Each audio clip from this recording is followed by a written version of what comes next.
Американските астронаути Вилијам Мекартур, Виктор Гловер и Кристина Кох, заедно со канадскиот астронаут Джереми Хансен, безбедно се вратија на Земјата по успешно завршената историска тест мисија околу месечината во рамки на програмата Артемис. Капсулата Орион од мисијата Артемис 2 по речиси 10 дена поминати во Вселената, влезе во земјината атмосфера и безбедно се спушти во Тихиот океан во близина на брегот на Калифорнија. По контролираното слетување во водата, спасувачките тимови на американската морнарица брзо пристигнаа до капсулата, пошто астронаутите беа извлечени и префрлени на безбеден брод, а потоа и на копно, каде им беше извршен првичен медицински преглед.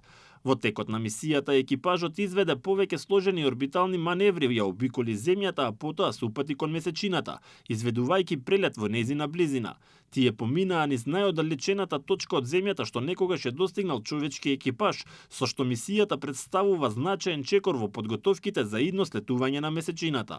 Во текот на патувањето астронаутите спроведоа бројни научни и технолошки тестирања, вклучувајќи проверка на системите за животна поддршка, комуникација и заштита од зрачење, кои ќе бидат клучни за идните долготрајни мисии во длабоката Вселена.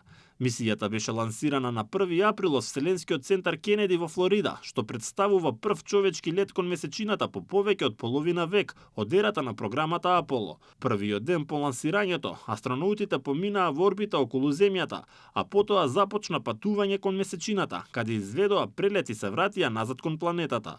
Артемис 2 представува прва тест мисија со екипаж во новата американска програма за истражување на месечината, чија крајна цел е воспоставување долгорочно човечко присуство на лунарната површина, како и подготовка за идни мисии кон Марс. Со овој лет НАСА направи важен чекор кон враќањето на човекот подлабоко во Вселената и отворање на нова ера на истражување.